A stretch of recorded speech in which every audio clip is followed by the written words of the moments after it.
같은 편에겐 영웅이며 적군에게는 두려운 인물. 그는 제3차 대전을 일으키길 원했다.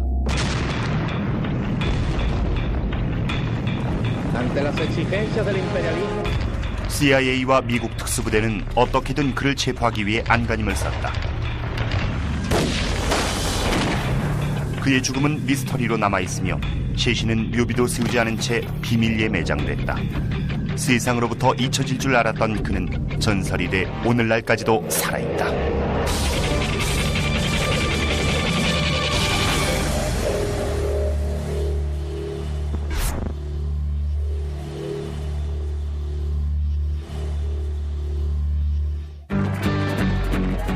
그는 젊은이들과 혁명론자들에게 영웅으로 추앙받는 인물이고 수많은 티셔츠에 그의 얼굴이 인쇄돼 있다.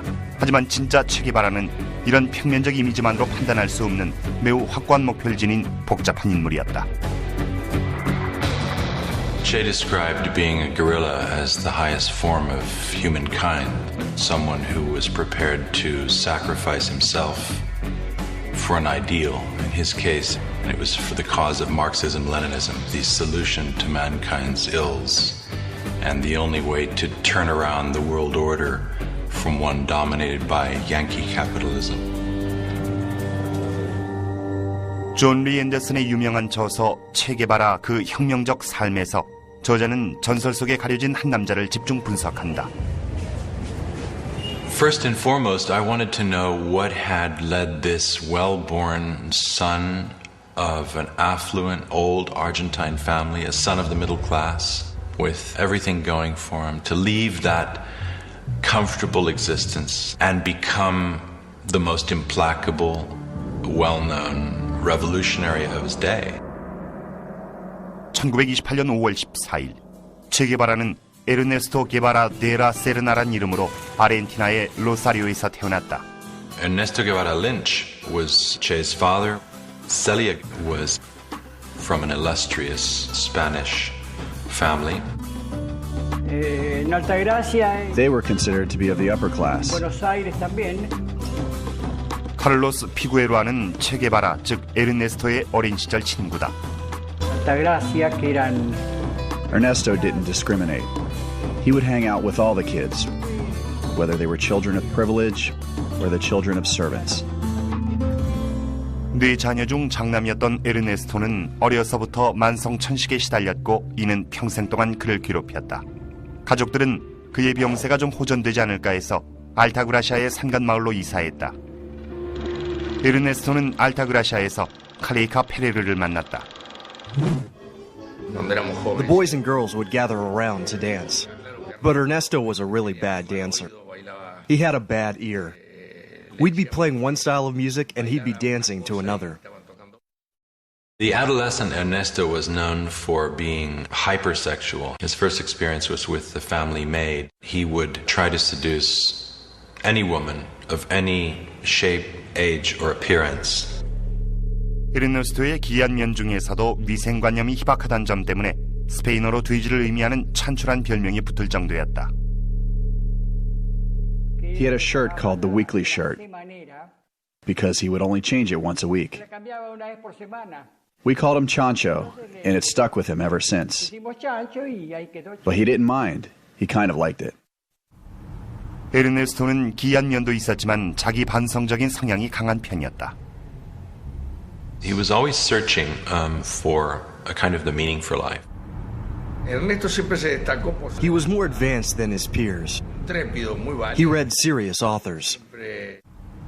Nehru and Gandhi and Steinbeck and Faulkner and Mussolini. He was a voracious reader. 에르네스토는 의과대학을 다녔지만 낙후된 라틴 아메리카의 여러 지역을 여행하며 훨씬 많은 깨달음을 얻었다. Alberto Granado was an older student. He proposed that the two take off for a journey by motorbike the length of Latin America. It was a quest to look beyond the privileged confines that were his birthright. 에르네스토와 알베르토는 의학 학위는 뒤로 미룬 채 라 폰데로사 투란 별명을 붙인 낡은 모튼 오토바이를 타고 1952년 1월 4일 여행을 떠났다. All we could see was the dust on the road ahead and ourselves on the bike, devouring kilometers in our flight northward. They traveled down to Patagonia and across to Chile, where La Poderosa finally gave out. 오토바이가 고장난 이후부터는 걷거나 트럭을 얻어 타고 칠레 내륙으로 깊숙이 들어갔다. They traveled up to see the world's greatest open-pit copper mine, Chuquicamata, which loomed large in the imaginations of Latin Americans in the time because it was U.S.-owned and run. It was this notion of the kind of monstrous capitalist enterprise exploiting the local workers. 아나콘다나 캔콧과 같은 미국 기업은 칠레의 광물 산업을 독점했다. American companies went to Latin America for two reasons: cheap raw materials and cheap wages. To a young nationalist and a young idealist of the early 1950s, it would be very hard to look upon U.S. policies as practiced in Latin America kindly. He saw something that he hadn't seen before. He saw the face of poverty. Ernesto, being who he was terribly bothered by what he had seen. 에르네스토와 알베르토는 칠레에서 페루를 거쳐 베네수엘라로 향했다. 7개월간의 여행을 끝내고 알베르토는 베네수엘라에 머물기로 했고 새로운 사회적 안목을 얻은 에르네스토는 의과대학 과정을 마치기 위해 부에노스아이레스로 돌아갔다. All this wandering around our America with a capital A has changed me more than I thought. When he finished medical school, he said, "See, you thought I couldn't do it, but I graduated. So pack your bags, because we're going to be leaving soon." 에르네스토와 칼리카는 볼리비아로 가는 길에 다른 젊은 여행자들을 만났다. They were students. They had invited us to see Guatemala. 에르네스토는 이 학생들의 정치 성향과 과테말라의 상황에 흥미를 느꼈다. 그곳에서는 하코보 아르벤스 대통령이 국토 개발을 통한 사회혁명을 꾀하고 있었다. Arbenz was intent on nationalizing the unused land of the major U.S. banana and fruit companies, particularly United Fruit. Now, of course, United Fruit was a company that had very close ties to the Eisenhower administration. The Secretary of State, John Foster Dulles, had been on the board of United Fruit. John Foster Dulles was the brother of Allen Dulles, the director of the CIA. United Fruit paid a very skilled public relations specialist to kind of whip up a frenzy about the threat of communism in this small, impoverished country of Guatemala.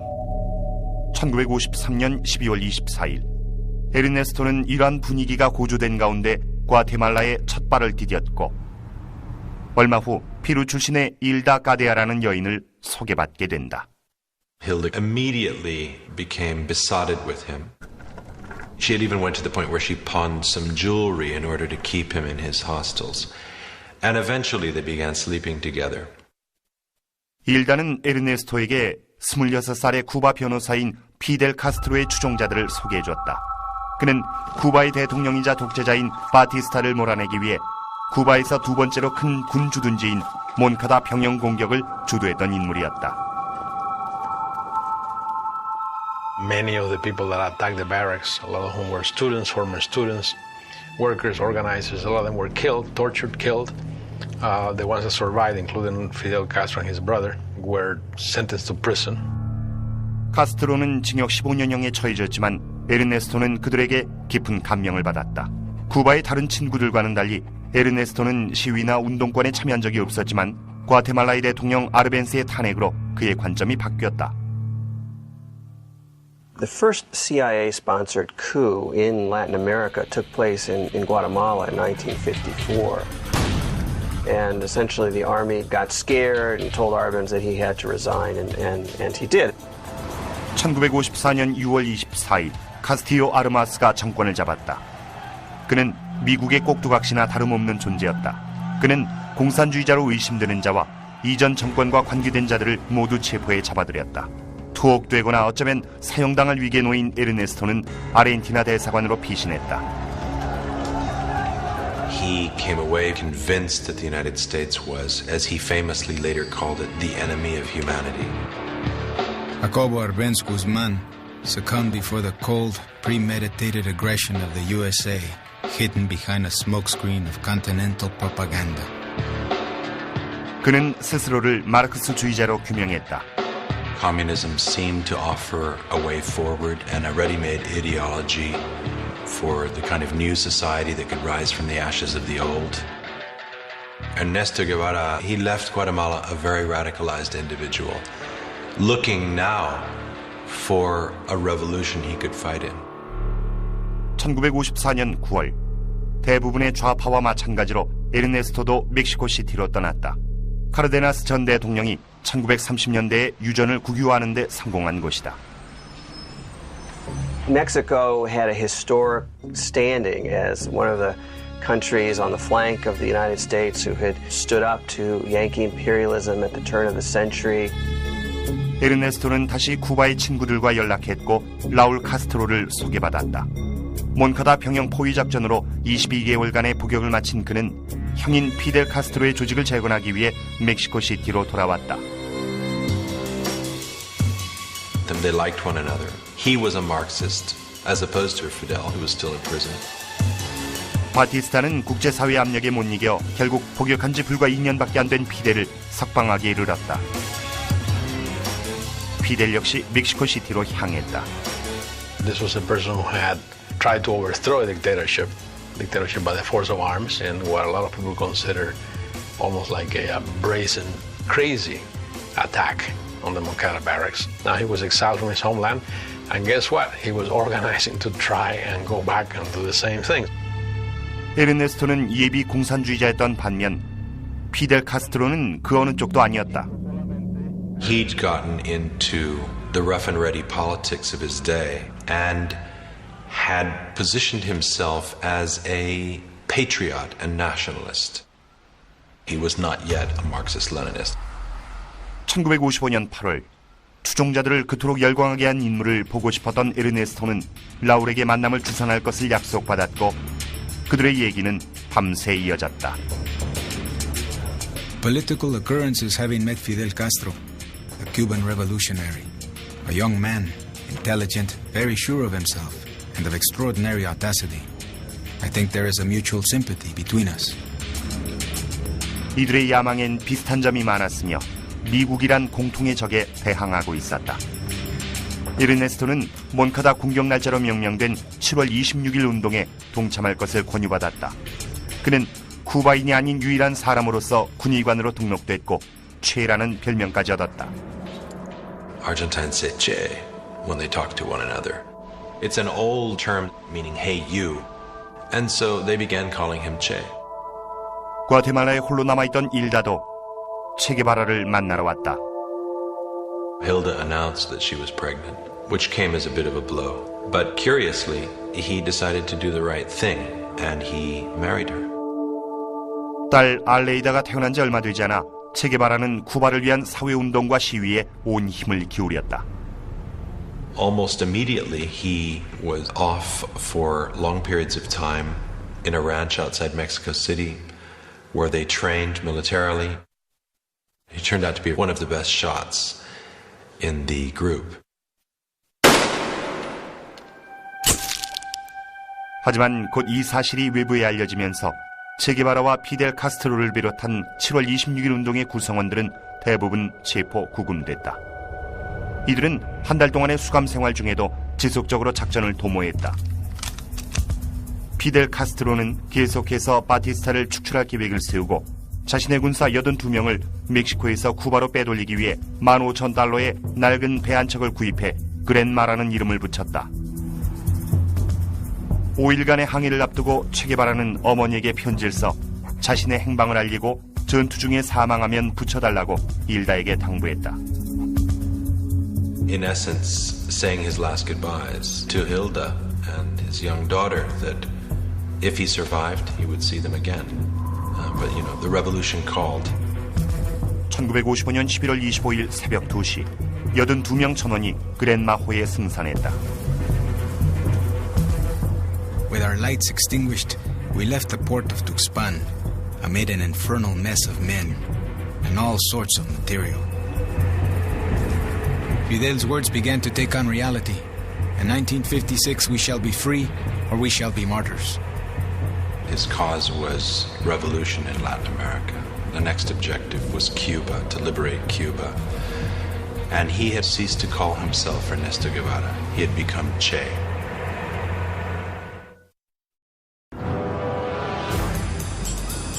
스물일곱 살의 체게바라는 피델 카스트로를 비롯한 80여 명의 동지들과 함께 쿠바의 대통령인 풀젠시오 바티스타를 축출하기 위한 원정에 나섰다. 1955년 11월 25일 체게바라 일행은 그랜마호라는 낡은 배를 타고 아바나를 향해 갔다. 한편 플로리다 해안에서 145km 거리에 있는 쿠바 섬에서는 관광 사업이 번창하고 있었다. Havana was the whorehouse of the Caribbean. It was a place where Americans went on dirty weekends. There were live sex shows, showgirls. It was full of prostitutes, drugs. It was a carnival atmosphere to which a lot of American tourists flocked. And there were some very positive aspects of it, but there was another Cuba, and the other Cuba was a Cuba that was basically run militarily by dictatorship. 아이젠하워 정부에서 바티스타를 지원해줬지만 쿠바인들은 아이젠하워를 무자비한 독재자로 여겼다. Fulgencio Batista was as much of a thug as ever governed a Latin American country. He was somebody who was considered beholden to U.S. economic interest, to the interests of the U.S. mafia in Cuba. 그랜마호에서의 일주일은 아주 고되고 험난했다. The entire boat took on an aspect both ridiculous and tragic. Men with anguished faces, holding their stomachs, some with their heads in pockets, others lying in the strangest positions, immobile, their clothing soiled with vomit. It was an unmitigated disaster. They lost their bearings, they lost a man overboard, later saved him. When they eventually reached the coast of Cuba, they landed in the wrong place. 쿠바엔 이틀 늦게 도착했고 게다가 대낮이었다. 낡은 배는 라스 콜로라다스에 접근하면서 모래톱에 부딪혔다. Foundered and had to stumble ashore into a marsh.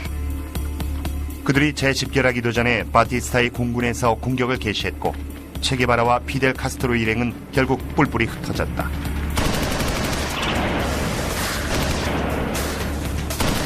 이후 3일간은 적군을 피할 수 있었지만 12월 5일엔 결국 그 행운도 바닥나고 말았다. In a matter of seconds, a hurricane of bullets.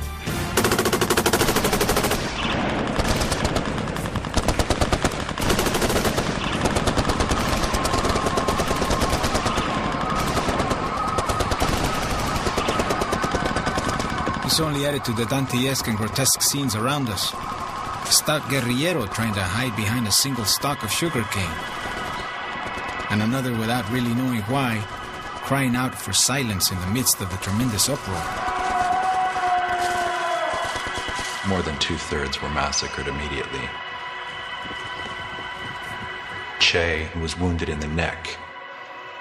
He had to make a split-second choice between taking with him his rifle and ammunition or the first aid kit.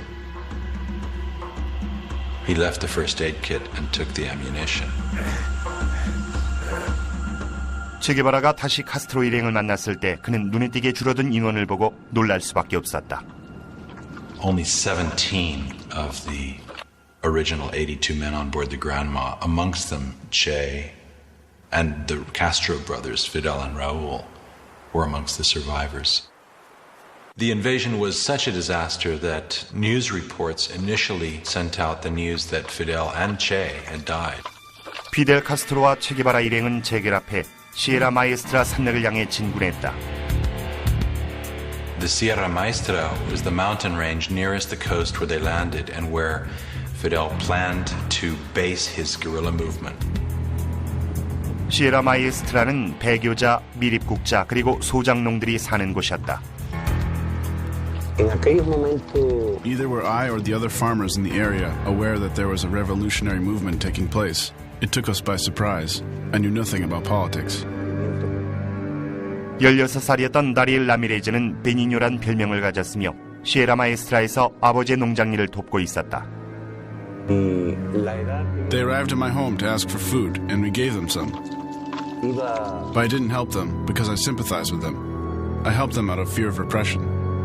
산간마을 사람들은 이들 일행을 수상하게 여겼다.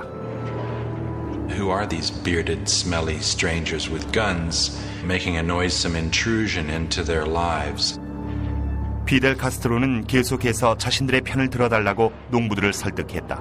He decided to impress upon the peasants that he would bring about an agrarian reform. And he did that by basically stealing a bunch of cows from landowners and liberating them and handing them over to the area's peasants. That was a fairly popular move. 카스트로는 반동분자의 존재를 인식시킬 때가 왔다고 생각하고 주변의 군 주둔지를 공격할 계획을 세웠다. 체는 비로소 첫 전투에 참가했다. 1957년 1월 22일 드디어 순찰 중이던 1단의 부대에 잠복 공격을 감행했다.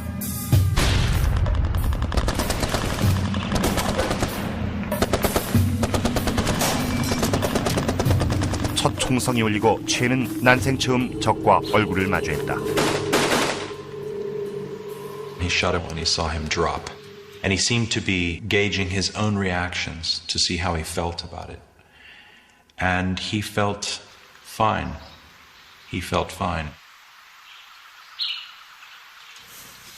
이들 조직에서는 조직원 한 명을 처형해야만 했다. The traitor, a man called Eutimio Guerra, one of their first collaborators, was discovered to be a spy. Fidel sentenced this man to death.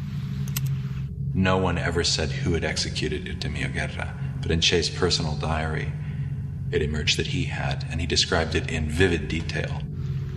Taking the man's possessions from him, exchanging words from him, and then Che stepping up to his side.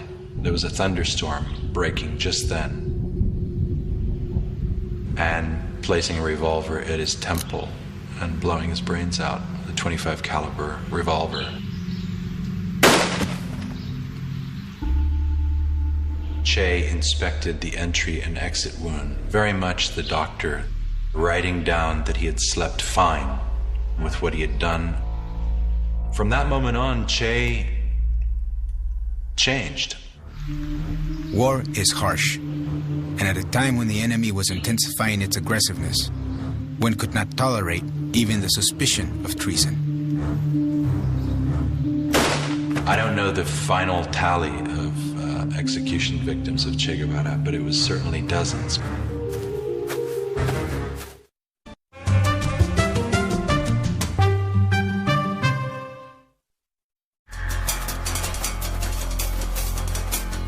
(1957년 2월 17일) 쿠바 밀매에 숨어 지내던 피델 카스트로가 이끄는 소수의 혁명군은 정부군의 끊임없는 잠복 공격에 시달리며 배신자들까지 상대해야 했다. 하지만 체게바라의 무자비한 숙청 때문에 혁명군은 차츰 세력을 확장하고 마침내 명성을 떨치게 됐다. 피델 카스트로와 혁명군의 업적은 곧 전 세계 언론의 집중적인 관심을 받게 된다. A newspaper editor named Herbert Matthews from the New York Times, who had got smuggled up to meet him. Castro gave the impression to Herbert Matthews that he had like 100 to 150 men. 실제 반란군의 수는 불과 20명밖에 되지 않았다. 한 달 후 이것이 기사화되자 피델과 체가 바티스타의 공격으로부터 살아남았다는 사실이 명백해졌고 또한 시에라 마에스트라에서 세력을 확장 중이라는 소식이 퍼졌다. 이에 바티스타는 1,500명 이상의 군사들을 보내 반란군을 진압하도록 했다. On March 25th, Batista's army arrived at my house. They surrounded my home and opened fire because I had been reported as a collaborator with the rebel army. They killed my wife. That's why I joined the rebel army. 한편 7월 26일엔 도시에서도 반란군 가담자가 발생했다. 그중엔 19살 미국인으로서 관타나모만에서 고등학교에 재학 중이던 총 라이언도 포함됐다. 그에 붙이는 미 해병대 군의관이었다. We had a large society with the Cubans. We were all friends, and we went to their weddings and their baptisms and things like that. Well, I offered to help them to get gun supplies to fight against the dictatorship. 총 라이언은 관타나모에 사는 두 청소년들과 함께 반란군에 가담하게 된다. So we talked about it and settled a few things and left letters for our parents. 이 미국 청소년들은 다른 50명의 지원자들과 함께 시에라 마에스트라에 보내졌다. 체는 그들이 처음 만난 사람들 중 하나였다. I think that the real reason they sent Che was those men that we came with, many of them were very ill because it took us 30 hours of walking to get up those hills with those packs. 다른 미국인 지원자들 중엔 당시 18살이었던 돈 솔디니도 있었다. Whole rebel army, including Fidel, Che, Raul, and my group, was estimated to consist of 300 men. 반란군 캠프에서의 삶은 순탄치 않았다. I had no soles on my boots. We ate when we could. Sometimes we didn't have water. We marched for a couple of 100 miles over the mountains. I was plagued with dysentery and what have you. 반란군에게 쿠바의 정글은 온갖 질병의 온상이었으며 체가 치료를 담당했다. We would get large infected mosquito bites on our legs and things. And he would come over and take the scabs off and put sulfa powder on there. Men were pretty scared of being treated by him. They called him Dr. Sacamuelas, tooth puller. He was pretty rough. He was not known for his delicacy. 체는 의사로서의 역할을 수행할 뿐 아니라 전투에도 지속적으로 참여했다. 피델보다 훨씬 멋진 사람이었다는 의견이 많다. Che was a true model in front of us. While Fidel looked for a place of refuge to hide himself, Che was bare-chested. He always rushed to the front lines during battles. His willingness to confront death, to take life, to risk his own life, came together to form a charisma that was highly unusual and which gave him an almost legendary reputation. And he emerged as a man which others feared and also respected and admired. 체가 전투에서 두각을 드러내자 피델은 1957년 7월 12일 그를 사령관으로 임명했다. 또한 사열 종대란 명칭으로 불린 75인을 지휘할 수 있는 권력을 주었다. The vanity which we all have in us made me the proudest man in the world that day. There were those who fell under his leadership and charisma, and particularly very young boys, you have to call them, 15, 16-year-olds. Some of them were runaways who became his disciples, and they became known as Los Cachorros del Che, Che's cubs. He was everything to them, an older brother, a father, a guerrilla leader, an instructor, very much the ideologue. He gave them literacy lessons. He wanted them to read and write. 반면 그의 눈에 띄지 않으려고 애쓰는 이도 존재했다. He could punish someone for 3 to 6 days without food for something minor. This character and furious discipline of his makes me believe it was fear that we had of him. We feared that he would impose upon us a punishment. 체는 10월에 라메사에 새 본거지를 세웠고 이곳을 본격적으로 정비하기 시작했다. 무기고와 빵집, 정육점, 심지어 엘 쿠바노 리브레라는 신문까지 만들어 발행했다. 1958년 2월엔 라디오 레벨데라는 그들만의 라디오 방송국을 개국해 메시지를 전달하기 시작했다. 공산주의 혁명을 위한 싸움이란 사실을 전부가 아는 것은 아니었다. If Fidel had told us that it was a communist movement, all of the recruits would have abandoned him, for sure. There was a lot of concern about Castro's power and rhetoric and who he was. He was a bit of a mystery at that time. The CIA and the U.S. military continued to give Batista weapons. 시에라 마에스트라인 바티스타의 정부군이 활기를 치고 있었지만 반란군은 주민들의 강력한 지지를 받음으로써 여전히 우위를 독점하고 있었다. Batista's army was on the ropes, and it was to Che that Fidel looked to take the war to the north. 시에라 산맥에서의 생활 18개월 후 이제는 쿠바 다른 지역으로 전쟁을 확장시켜야 할 때가 왔다. 체게바라와 그의 추종자들은 595km를 행군하여 쿠바의 수도 아바나로부터 4시간 거리의 라스피아스에 도착했다. In late 1958 that he met Aleida March. She was a supporter of the July 26 movement. 알레이다는 체의 캠프로 무기와 지시문을 몰래 반입해 줬는데 한 번은 임무 수행 중 정체가 탄로났다. She ended up staying in the mountains and joining Che. And in the course of the coming weeks, as they left the Escambray to do battle against Batista's army in the towns around Santa Clara, they became lovers. 한편 게릴라전은 더욱 치열해졌다.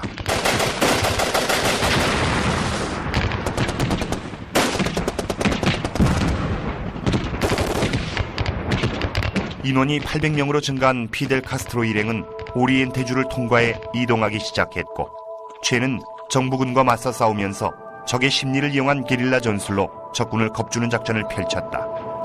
Monday, at 1 in the morning, one rebel went and took one shot into the garrison. And got, of course, this massive firepower response. Then went home or went to sleep or went to do something else.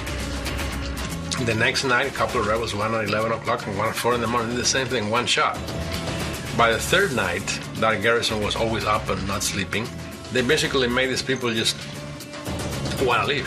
And sure, after about 2 weeks, that garrison just abandoned camp and went into town. You're in a situation where you're thinking you're fighting a superior enemy. That morale-wise, that cannot be very good. I think that definitely affected the Batista army. 1958년 12월 27일 피델 카스트로는 체에게 산타클라라 공격을 지시했다. 이곳은 바티스타 정부군의 최종 집결지로서 체의 군사들보다 10배나 많은 340명이 모여 있었다. The troops were drilled. They knew what they were doing. They knew they had a good commander. They had Che was top of the line. They trusted him. We had been monitoring shortwave, Radio Rebelde, and from Santa Clara, from where Che was, and the news didn't sound good. The rebel transmission was that they're getting clobbered. 하지만 이것은 오보였다. They're fighting against an army which is larger, but the people that get conscripted into the army are really very, very poor people. They have no stake in Batista staying in power. Realizing the futility of resistance, they surrendered, and more than 100 guns passed over to the side of freedom. 죄가 이끄는 반란군은 보급품을 싣고 산타클라라로 가는 장갑 열차를 잠복 공격함으로써 정부군에 대한 공격을 마무리했다.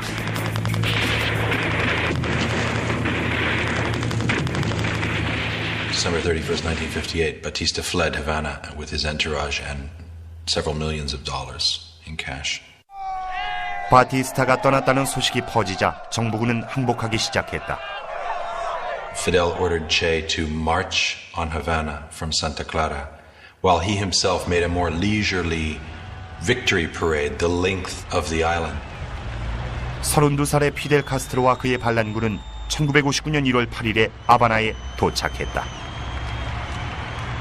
Today, all eyes, those of the powerful oppressors and those of the hopeful, are fixed on us. 죄의 꿈은 라틴 아메리카를 사회주의로 통합하는 것이며 미국에게 휘둘리지 않는 새로운 세계 질서를 세우는 것이었다. 이를 위해서는 공산주의 혁명을 대륙 전체에 퍼뜨려야 했지만 그 전에 수없이 많은 피를 흘리지 않으면 안 됐다.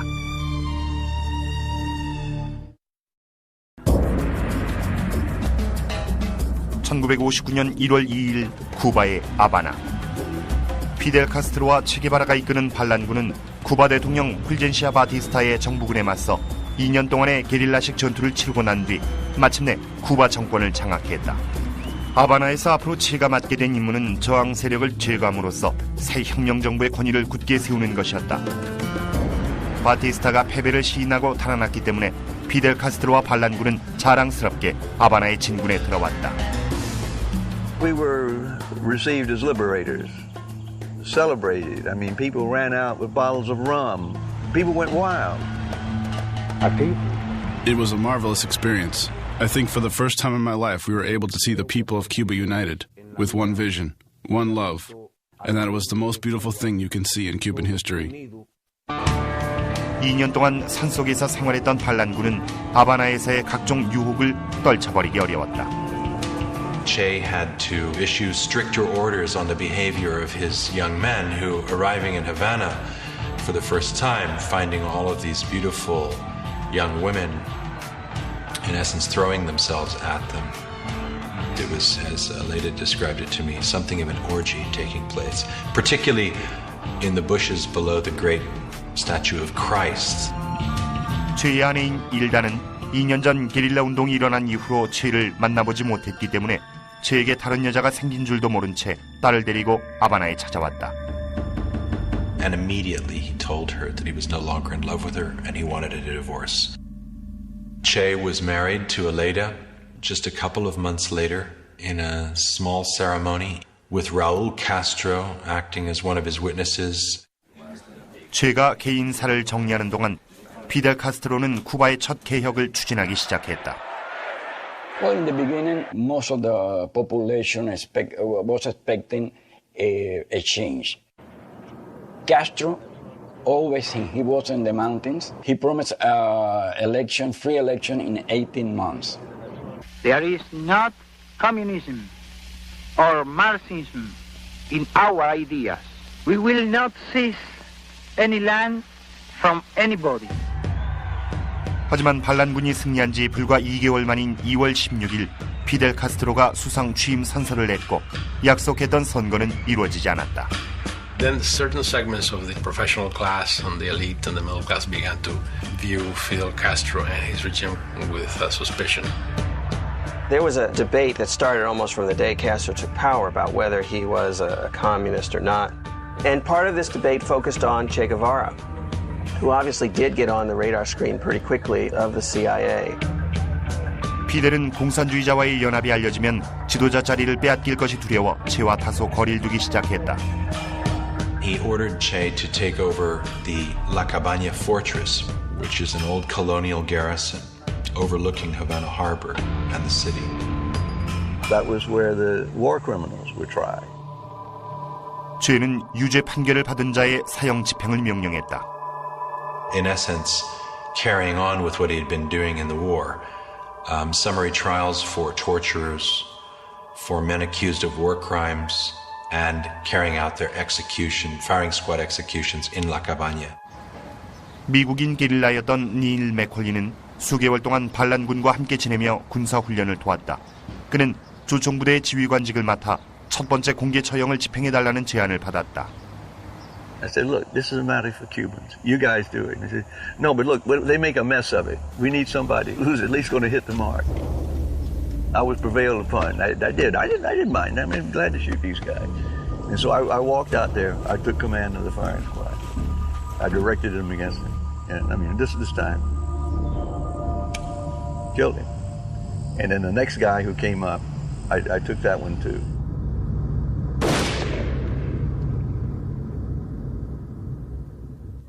이후 18개월 동안 수백 혹은 수천 명이 이 조총부대에 의한 총살령을 당했다. 이는 체게바라의 악명을 더욱 굳건하게 만들었다. Both of them, they are killers, they are murderers. Castro has killed thousands of people and Che Guevara has killed thousands of people too. So Che was the devil. 혹자는 죄수들과 함께 무고한 사람도 수없이 처형됐다고 주장한다. That's the reason why a lot of people hate him so much, because he caused so many families to grieve. Were innocents killed? Possibly. I don't know of any particularly. What this did, though, is it showed that Fidel meant business. Don't mess with the revolution. Cuba's a dangerous place. 제가 전쟁 심판을 계속하는 동안 미국에선 물론 전 세계에서 새 정권에 관한 같은 의문이 일었고 구소련 수상 니키타 후르시초프 역시 관심을 나타냈다. My father asked intelligence, KGB, his political analyst, who are these guys? There was answered that one Central American dictator replaced another Central American dictator.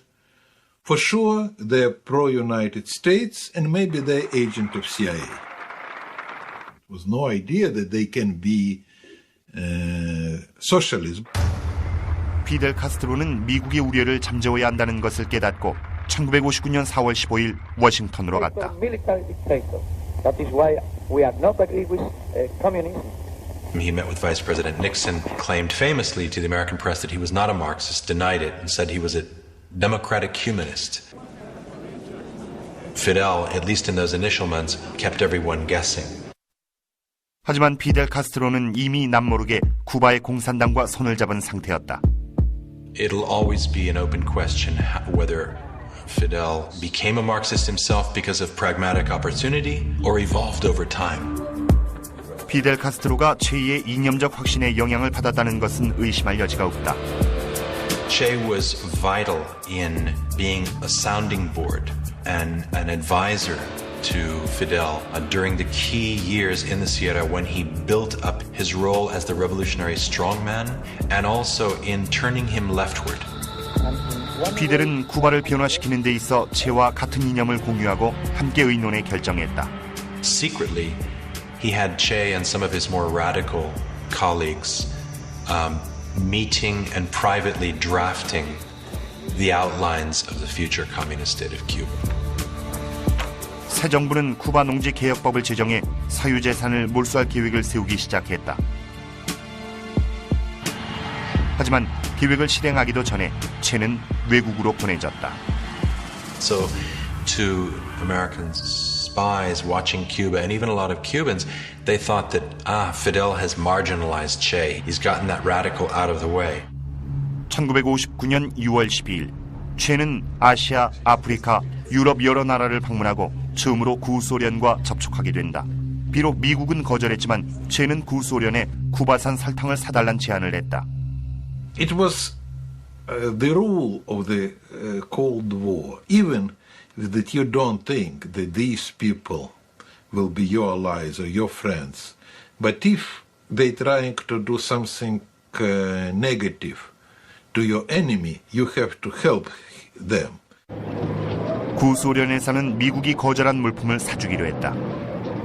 They need weapons, so Soviet Union started to sell their old Soviet tanks and some fighters, airplanes. 구소련에서는 석유까지 공급해줬다. 쿠바에 있는 미국 정년소에서는 이를 거부했기 때문이었다. Che had a public face and a clandestine existence, which was understood and encouraged by Fidel. 피델은 체의 공로를 인정했다. 산업부 장관으로서 쿠바 정부에서 사로의 중요한 역할을 맡게 됐으며 아울러 쿠바 국립은행 총재에 임명된 것이다. He showed his disdain for the mercantile world and money by merely signing the Cuban bank bills. Che. To me, it was an insult to the Cuban people when he signed the first currency, and he signed Che Guevara. That was an insult. 쿠바의 자본주의 체제는 차츰 붕괴돼 갔다. Castro, he decreased the standard of living, so instead of making richer everybody, he made poor everybody. 피델 카스트로는 농지 개혁안에 서명했고 1959년 5월 7일엔 마침내 대규모 농경지에 대한 첫 번째 몰수가 이루어졌다.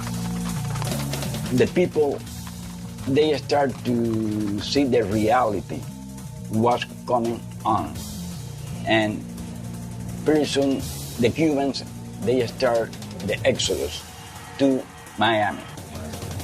수천 명이 쿠바를 떠나자 체는 더욱 극단적인 계획을 세웠다. just a favorite argument of Che's was that in order for Cuba to become truly politically sovereign, it had to become economically independent of the United States. And the only way to do that was to sever all economic links with the United States. 미국은 쿠바에만 수십억 달러를 투자한 상태였다. Everything was owned by the United States. The electricity company, the ports, the mines, the twice daily airline shuttle to Miami, the television stations. 미국에서 쿠바의 석유 정제를 거부하자 피델 카스트로는 모든 외국 석유 회사를 국유함으로써 이에 대응했고 미국은 이에 보복하기 위해 쿠바와의 외교 관계를 단절했다. 10달도 채 안 돼 쿠바 내 미국 회사는 전부 문을 닫았다. 미국에선 이에 맞서 쿠바로 가는 수출품을 실은 선박의 운행을 전면 중단했다. 미국과 쿠바의 긴장이 거세지자 쿠바 정권의 저항 세력은 모두 반혁명분자나 범죄자로 비춰졌다. 심지어 종교활동마저 탄압을 받아 가톨릭 사제 몇십 명이 쿠바에서 추방되기 이르렀다. Over a Bible, they promise to fight until we had Cuba free or until death. And mainly the founders of that organization, my organization, they die in front of the firing squad. The killings were terrible, everywhere. I didn't want to live under a regime like that, and my wife didn't want to. 수천 명이 쿠바를 떠남으로써 미국과 정면대결을 펼칠 무대가 완성됐다. 피델 카스트로의 혁명 정부는 더 이상 용납될 수 없었다. Frankly, he's uncontrollable. And that was the key. We cannot control him. You see the clear CIA memoranda saying Fidel Castro has to be eliminated and the Cuban Revolution has to be rolled back, and we need to go forward with a plan to overthrow the Castro government. 체게바라의 꿈이었던 쿠바의 공산화가 현실로 이루어지면서 미국의 아이젠하워 대통령은 비공개 회의를 열었다. 이제 조치를 취할 시기가 왔으며 보이지 않는 전쟁이 막 시작됐다.